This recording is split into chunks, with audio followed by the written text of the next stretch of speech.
देहरादून में सीएम पुष्कर सिंह धामी ने आईटीबीपी के ट्रैकिंग अभियान हिमाद्री का फ्लैग ऑफ किया है। इस दौरान सीएम धामी ने आईटीबीपी की जमकर तारीफ की।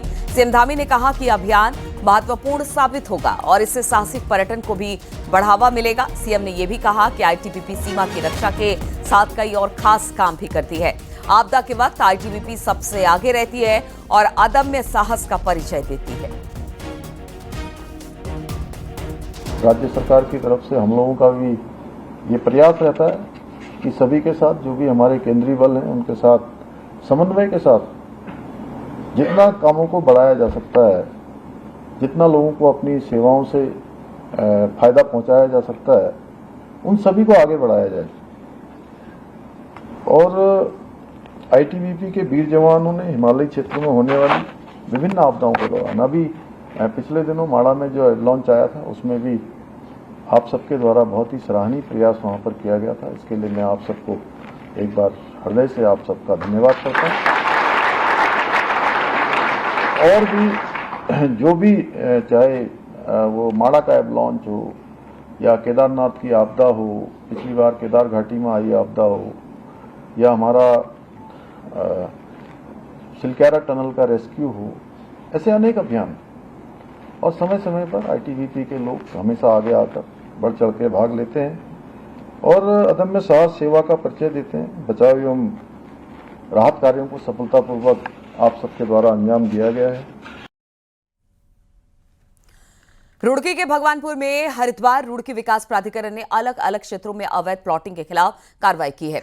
40 बीघा प्लॉटिंग को बुलडोजर से ध्वस्त कर दिया गया। एचआरडीए का कहना है कि नियम के खिलाफ प्लॉटिंग करने वाले के खिलाफ सख्त कार्रवाई की जा रही है, जो आगे भी जारी रहेगी।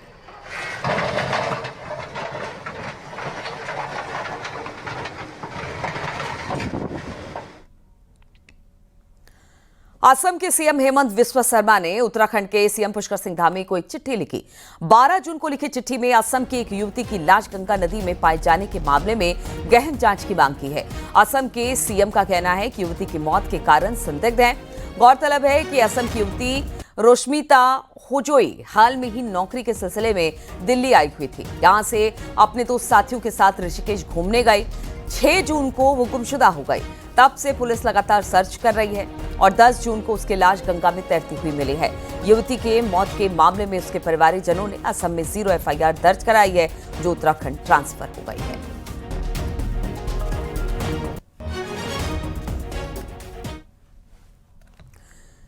देहरादून में एयर ट्रैफिक कंट्रोल बनेगा। दिल्ली में सिविल एविएशन सेक्रेटरी ने उत्तराखंड के चीफ सेक्रेटरी आनंद वर्धन से बातचीत की है और एयर ट्रैफिक कंट्रोल को लेकर सैद्धांतिक सहमति बनी है। एयर ट्रैफिक कंट्रोल को लेकर चीफ सेक्रेटरी ने कहा कि सहमति बनी, लेकिन प्रक्रिया में थोड़ा वक्त लग सकता है। आपको बता दें कि केदारनाथ में बड़े हेली हादसों के बाद दिल्ली में सिविल एविएशन सेक्रेटरी से उत्तराखंड के चीफ सेक्रेटरी मिले थे। मुलाकात हुई पिछले दिनों सचिव सिविल एविएशन भारत सरकार से, तो उनसे मैंने रिक्वेस्ट किया है कि एक एटीसी हमारे सहस्त्रधारा हेलीपोर्ट पे अवश्य बनाई जानी चाहिए, जिस पे उन्होंने सैद्धांतिक सहमति दी है, लेकिन उसमें प्रक्रिया है, उसमें समय लगने की संभावना है।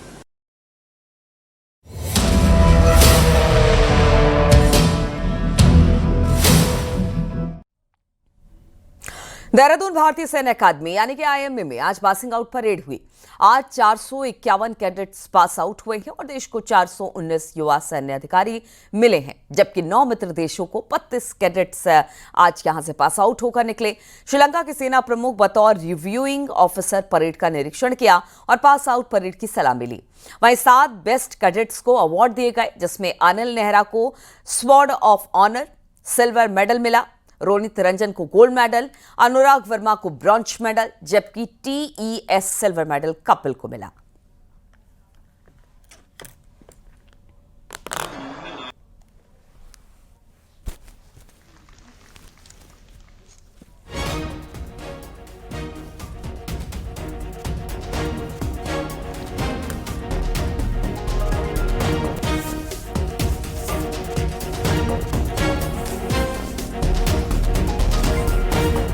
तो भारतीय सेना को आज 419 कैडेट्स मिले हैं। मित्र देशों के 32 कैडेट्स भी आज पास आउट हुए हैं। 7 बेस्ट कैडेट्स को अवार्ड दिए गए हैं। गोल्ड, सिल्वर और ब्रॉन्ज से इन्हें नवाजा गया है। हम आपको बता दें, श्रीलंका के सेना प्रमुख ने आज की परेड की सलामी।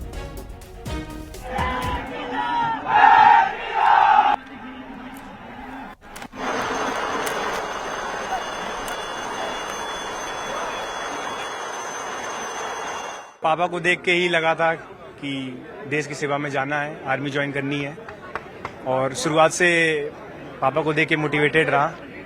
आज जब स्टार पापा ने लगाए तो लगा कि हाँ, कुछ हासिल कर लिया जीवन में। कितनी खुशी हुई? बहुत ज़्यादा खुशी हुई है, जो जाहिर नहीं हो सकती है, ऐसी खुशी हुई। अब आप बहुत खुशी हो रही है। 4 साल से मेहनत कर रहे हैं हम लोग, 4 साल की ट्रेनिंग थी, आज वो दिन आ गया है फाइनली। कंधों पे अब स्टार्स हैं और बहुत खुश है मेरे घर वाले भी। परिश्रम और तैयारी तो बहुत अच्छी थी। 4 साल बहुत मेहनत करना पड़ा इस दिन के लिए, क्योंकि हर टर्म ब्रेक में यही बोलते थे घर वालों से, बस एक टर्म ब्रेक और एक टर्म ब्रेक और, एंड फाइनली आज हो गया है। ये एक जर्नी थी जो पूरी संघर्षों से भरी थी, पर मेरी हमेशा से एक ही प्रेरणा रही कि हमेशा आगे बढ़ते रहना है। मेरे माता पिता हमेशा से मेरे लिए बहुत बड़ी इंस्पिरेशन रहे, उनका बहुत सपोर्ट रहा और मैंने टोटल 15 अटेम्प्ट दिया और मैं हमेशा मेरे माता पिता ने पूरा संपूर्ण साथ दिया, तो बस मैं सिर्फ लगा रहा इसी लगन से। लेकिन आई में ही क्यों? क्योंकि जैसे फादर कह रहे हैं कि और जब अभी आपका सिलेक्शन हुआ था, आई में ही क्यों? ऐसे गोल किया आपने, क्या आई में ही गोल रहे? सर, ऑलिव ग्रीन से हमेशा से एक लगाव था, क्योंकि बचपन से ही कैंटोनमेंट एरिया दिखा था वडोदरा में, EME स्कूल नजदीक था, तो ऑलिव ग्रीन वर्दी बचपन से देखता देखता बड़ा हुआ, तो हमेशा से एक ही सपना था कि आई में ज्वाइन करनी है और वो आज जाके संपूर्ण हुआ। रेजिमेंट में कमीशन हुआ है, इन्फेंट्री उसकी फर्स्ट चॉइस थी, इन्फेंट्री मिली है, तो बड़ी खुशी है।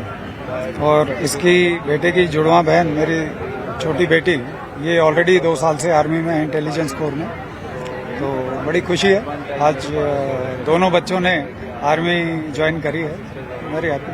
यानी कि पूरी फैमिली में आर्मी में इनकी चॉइस है, मेरे को बहुत अच्छा लगा, इन्होंने भी यही नक्शे कदम पे चले हैं, तो आई एम वेरी हैप्पी। तो इनिशियली मुझे तो अपने फादर से ही मिला मोटिवेशन, एंड उनके काम करने के तरीके से और आर्मी का जो एनवायरनमेंट है वो मुझे बहुत मोटिवेटिंग लगा। एंड मुझे लगा कि ऐसी मुझे लाइफ आगे जीनी है, ऐसा प्रोफेशन मुझे ज्वाइन करना है। एंड मैंने ज्वाइन किया, मैंने मेहनत की, अपने कॉलेज के बाद मैंने ज्वाइन कर लिया। जैसे ही मेरा कॉलेज खत्म हुआ उसके बाद मेरे भाई ने मुझे देख के मोटिवेट हो गया, तो हम दोनों जुड़वाए। तो हम कॉलेज में भी एक ही साथ थे, स्कूल में भी एक ही साथ थे, तो अब हम फौज में भी एक ही साथ हैं। और अब बात उत्तराखंड के मौसम की करते हैं। उत्तराखंड में तेज बारिश का अलर्ट जारी हुआ है। 5 जिलों में तेज बारिश की चेतावनी मौसम विभाग ने दी है। नैनीताल, बागेश्वर, चंपावत, पिथौरागढ़, रुद्रप्रयाग में तेज बारिश हो सकती है। वहीं मौसम विभाग ने 4 धाम यात्रियों से सतर्क रहने की अपील की है। इसके साथ ही मौसम की जानकारी लेकर ही यात्रा करने को कहा गया है। वहीं बरसाती नालों और नदियों से दूर रहने की भी सलाह दी गई है।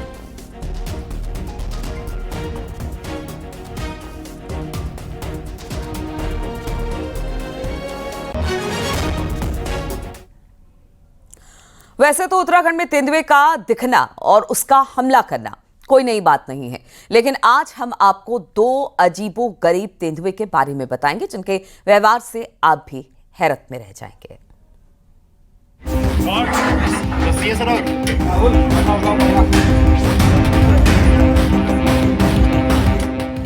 नैनीताल जिला मुख्यालय से महज 16 किलोमीटर दूर जोलीकोट, चोपड़ा और डोलमार इलाके में तेंदुए की दहशत है।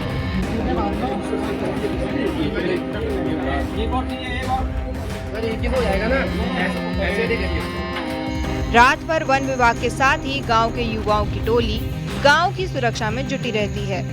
यहाँ लेपर्ड इंसानी बस्तियों के करीब दिख रहा है। यही नहीं, रात के पहर घरों के बाहर रखे हुए चप्पल और कपड़े भी तेंदुआ उठाकर ले जा रहा है। तेंदुआ पता नहीं किस टाइप का है कि वो जो है लोगों के बाहर से जूते, चप्पल जो भी आप रख रहे हैं, तो जिस पे इंसान की उसे खुशबू लग रही है, वो उठा के उसे ले जा रहा है।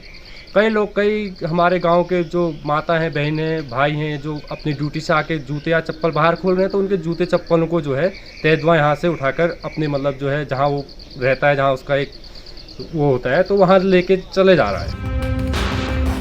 जाहिर है तेंदुए का यह व्यवहार ग्रामीणों को परेशान कर रहा है। ऐसा ही वाकया उत्तराखंड की राजधानी देहरादून में भी देखने को मिल रहा है, जहां फॉरेस्ट की बड़कोट रेंज में एक लेपर्ड लगातार बाइक सवारों को ही अपना निशाना बना रहा है। उत्तराखंड के चीफ वाइल्ड लाइफ वार्डन भी इस व्यवहार के स्टडी की बात कर रहे हैं। बहुत मात्रा में इधर उधर पड़ता है क्योंकि वो जानवर है और वो चमड़े का चीजें होते हैं, तो ये तो अट्रैक्ट होगा उस तरफ से, क्योंकि हमको पता चल गया, दिख रहा है, इसलिए हम कह रहे हैं। बट इस टाइप का बहुत सारी चीजें जंगल के अंदर पता भी नहीं चलता उसका बिहेवियर के संबंध में, तो इसलिए हमने कंक्लूसिवली नहीं कर सकते कि ये जानवर एक अजीब सा व्यवहार कर रहा है।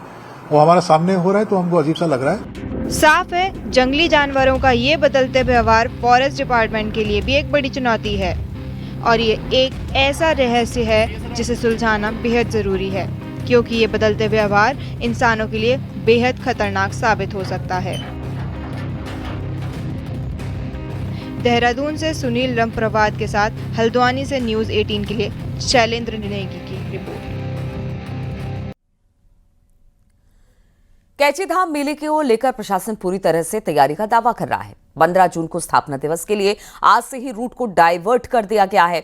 वहीं 157 SI, 725 हेड कांस्टेबल और 4 कंपनी PSC की तैनात कर दी गई है। इसके अलावा SSB को भी ड्यूटी पर लगाया गया है।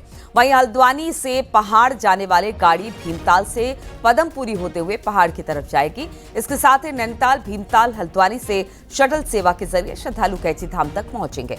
वहीं बाहर से आने वाले 2 व्हीलर पूरी तरह से बैन होंगे। भी हमने कुछ शटल्स के पॉइंट बढ़ाए हैं, कुछ शटल्स के नंबर भी बढ़ाए हैं और इस बार कोई भी वाहन जो है भवाली से कैंची की तरफ नहीं जाएगा। इसके साथ ही भीमताल से, भवाली सैनिटोरियम से, नैनी बैंड से, नगरपालिका भवाली से और मस्जिद राय से, नैनीताल शहर से भी और इवन इसके साथ साथ हम हल्द्वानी शहर से भी इस बार जो श्रद्धालु आ रहे हैं उनके लिए शटल सर्विस चला रहे हैं। 2 व्हीलर जो बाइकर्स हैं उनको टोटली मना किया गया है, वो भीमताल, भवाली या कैंची के किसी क्षेत्र में अलाउड नहीं है। केदारनाथ धाम में श्रद्धालुओं का सैलाब उमड़ रहा है। अब तक 10,18,000 भक्तों ने बाबा केदार के दर्शन किए। शुक्रवार को 24,501 भक्त केदारनाथ धाम पहुंचकर बाबा केदार के दर्शन किए। केदारनाथ धाम में श्रद्धालुओं का सैलाब उमड़ रहा है।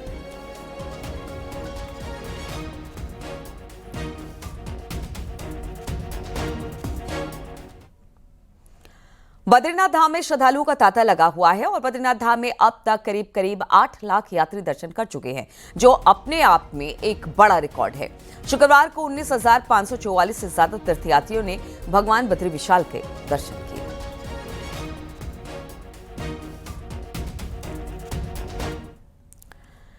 गंगोत्री यमुनोत्री धाम में एक महीने में 9,25,000 से ज्यादा श्रद्धालु दर्शन के लिए पहुंचे। यमुनोत्री धाम में 4,61,000 से ज्यादा तीर्थयात्री दर्शन कर चुके हैं। गंगोत्री धाम में 4,64,000 से ज्यादा तीर्थयात्री दर्शन कर चुके हैं।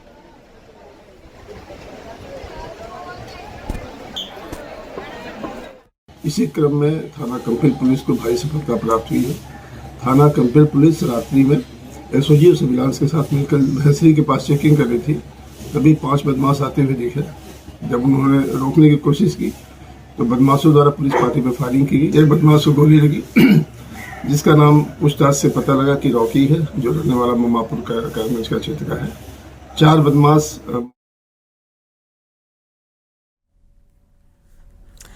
कल यानी 15 जून को कैची धाम का स्थापना दिवस है। बाबा के स्थापना दिवस के मौके पर कैची धाम की बेहतरीन तस्वीर सामने आई है।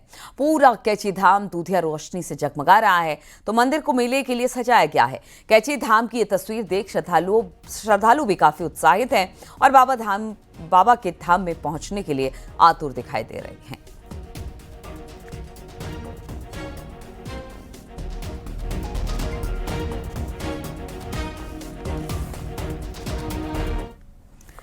उत्तराखंड की आबादी 1.25 करोड़, लेकिन हर साल यहां पर 5 गुना ज्यादा श्रद्धालु और पर्यटक पहुंचते हैं। इससे रोड इंफ्रास्ट्रक्चर पर दबाव बढ़ता है और नतीजा ट्रैफिक जाम के रूप में निकलता है। लिहाजा सरकार ने अब रोड नेटवर्क दुरुस्त करने में जुट गई है। देखिए जरा ये रिपोर्ट।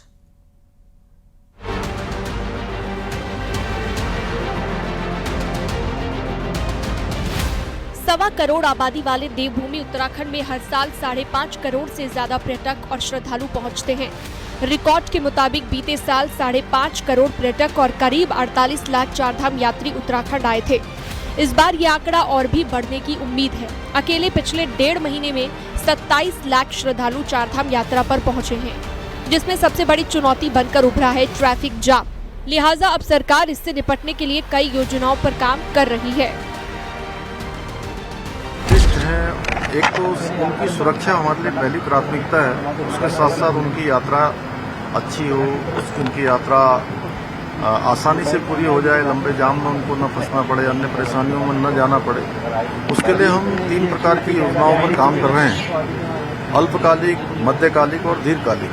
तीनों योजनाओं पर हमारा काम चल रहा है, जिससे कि आने वाले समय में कुछ अन्य हम बाईपास इत्यादि का निर्माण कर रहे हैं। जैसे देहरादून में रिस्पना और बिंद्राल पर एलिवेटेड रोड के निर्माण का प्रस्ताव हमारा आगे बढ़ा है। फ्यूचर के कई प्लान्स हैं, कई स्कीम्स हैं और इस पे हम लोग रेगुलरली काम कर रहे हैं। सभी जो हमारे पीडब्ल्यूडी, डिस्ट्रिक्ट मैजिस्ट्रेट्स, पुलिस, सबके साथ मिलकर लगातार इस पे मंथन भी हो रहा है, काम भी हो रहा है। जैसा आप देख रहे होंगे देहरादून में भी काम हो रहा है, उधर नैनीताल में भी हो रहा है और हमारी यही कोशिश है कि हम अच्छे से अच्छे ट्रैफिक मैनेजमेंट प्लान। सरकार ने रोड इंफ्रास्ट्रक्चर पर युद्ध स्तर पर काम शुरू किया है। दिल्ली देहरादून एक्सप्रेसवे चालू होने के बाद देहरादून में जाम की स्थिति न बने, इसके लिए रिस्पना बिंदाल 4 लेन कॉरिडोर पर काम शुरू हो गया है। तो इधर हरिद्वार ऋषिकेश के बीच 13 किलोमीटर लंबे 4 लेन बाईपास को सैद्धांतिक मंजूरी भी मिल चुकी है। तो इसी हाईवे पर लाल तप्पड़ से नेपाली फार्म और नेपाली फार्म से मोतीचूर के बीच अतिरिक्त सर्विस रोड भी स्वीकृत हो चुकी है। ऋषिकेश बाईपास में भारत सरकार लेवल पे एक मीटिंग हुई थी, उसमें जो अलाइनमेंट हमने प्रपोज किया था, जो वर्तमान में रोड है उसी को चौड़ा करके और उसमें कुछ पोर्शन एलिवेट करके हम लोग चाह रहे थे। तो उस पर डिस्कशन में ये बात आई थी कि अगर उसको हम बाहर से निकाल लें, ऋषिकेश से एक्चुअली एग्जिस्टिंग रोड से नहीं बनाएं और जो फॉरेस्ट है उसके बाउंड्री से बिल्कुल फॉरेस्ट और जो हैबिटेशन है उसके बीच में से निकाल लें तो ज़्यादा सूट करेगा। सरकार का मानना है कि Rishikesh Karnaprayag rail line, Delhi Dehradun expressway, Kedarnath और हेमकुंड साहिब रोपवे जैसे प्रोजेक्ट के पूरा होने के बाद भविष्य में पर्यटकों की आमद कई गुना अधिक बढ़ जाएगी। लिहाजा भविष्य की जरूरतों को भांपकर उत्तराखंड अभी से अपने रोड इंफ्रास्ट्रक्चर को विस्तार देने में जुट गया है। न्यूज़ 18 के लिए देहरादून से सुनील नवप्रभात की रिपोर्ट।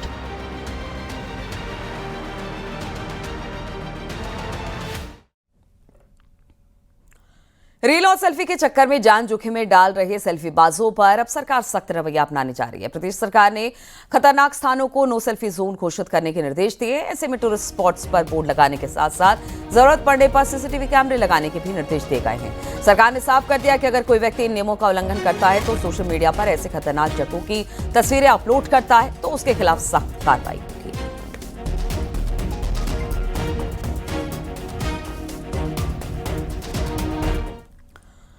कोटद्वार में साइबर ठगों ने एक शख्स को ठगी का शिकार बना लिया। ठगों ने ओटीपी मांगकर व्यक्ति को बैंक खाते में 1 लाख रुपए निकाल लिए। पुलिस ने आरोपी को उत्तर प्रदेश के बुलंदशहर से गिरफ्तार किया।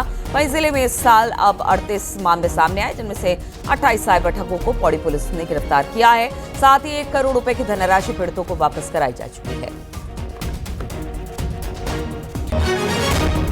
तो शिकायतकर्ता के साथ फ़ोन कॉल करते हुए ओटीपी लेकर इनके साथ धोखाधड़ी की गई थी, जिसका संज्ञान लेते हुए हम लोगों ने जांच में ये पाया कि इस अभियुक्त के द्वारा उक्त शिकायतकर्ता के साथ साइबर धोखाधड़ी की गई है। इसकी गिरफ्तारी करने के उपरांत आज माननीय न्यायालय में पेश किया जा रहा है। हरिद्वार के लक्सर क्षेत्र में एक मगरमच्छ ने ग्रामीण पर हमला कर दिया है। मगरमच्छ के हमले में ग्रामीण बुजुर्ग गंभीर रूप से घायल हो गया। 108 एम्बुलेंस की मदद से ग्रामीण को जिला अस्पताल में एडमिट करा दिया गया। घटना लक्सर के डूंगरपुर गांव की है। ग्रामीण सुरेश का घर तालाब के पास है। शनिवार की सुबह सुरेश जैसे ही तालाब के पास गया तभी वाहन मौजूद मगरमच्छ ने ग्रामीण पर हमला कर दिया। मगरमच्छ ने सुरेश का हाथ अपने जबड़े में दबा लिया।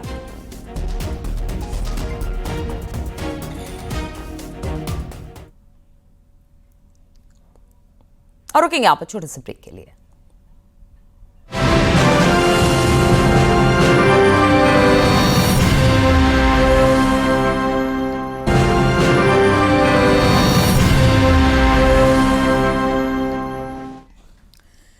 हरिद्वार में जिस तरीके से बीजेपी की महिला नेता की वजह से नेशनल लेवल पर पार्टी की किरकिरी हुई, उसके बाद बीजेपी की महिला विंग प्रदेश से उन महिला नेताओं की लिस्ट तैयार कर रही है जो कहीं ना कहीं क्रिमिनल एक्टिविटी में इन्वॉल्व रही हैं।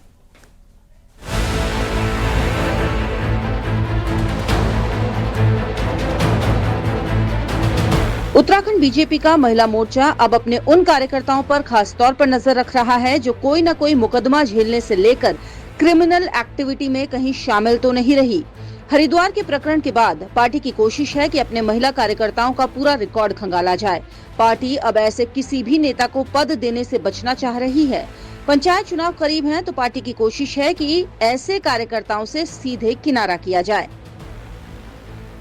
और भी ज़्यादा सतर्कता से ध्यान देगी कि ऐसा कोई भी बैकग्राउंड अगर किसी का हमें आता है तो मुझे लगता नहीं कि उन लोगों को हम और आगे बहुत प्रमुख पदों पे उनको मौका दिया जाए। वहीं बीजेपी प्रदेश अध्यक्ष का कहना है कि जो देश और पार्टी की संस्कृति के खिलाफ चलता है उसे पार्टी में नहीं रखा जाएगा। साथ ही महिला मोर्चा को कहा गया है कि सभी महिला कार्यकर्ताओं को पार्टी के संस्कारों से प्रशिक्षण भी दिया जाए। सत्ता दल में इस प्रकार के लोग आने का प्रयास करते हैं, उनके लिए कई लोग लामबंद भी होते हैं, लेकिन जब बातें ध्यान में आती है तो पार्टी उनके खिलाफ कार्रवाई भी करती है। हमने कार्रवाई की है और अगर किसी प्रकार का विषय निकल कर आता है तो हम उन कार्यकर्ताओं पर कार्रवाई करेंगे जो किसी न किसी रूप में जो भारत की संस्कृति के विपरीत चलता है, दल के सिद्धांत के विपरीत चलता है, वो पार्टी के अंदर रह नहीं सकता है। इस बात को मैं सबको आश्वस्त भी करता हूँ। यानी साफ है कि पहले ही हरिद्वार मामले पर फजीहत झेल चुकी पार्टी अब ऐसे प्रकरणों को हल्के में नहीं ले रही और अपने सभी कार्यकर्ताओं के रिकॉर्ड खंगालते हुए कार्रवाई के मूड में है। न्यूज़ 18 के लिए देहरादून से भारती सकलानी उनियाल की रिपोर्ट।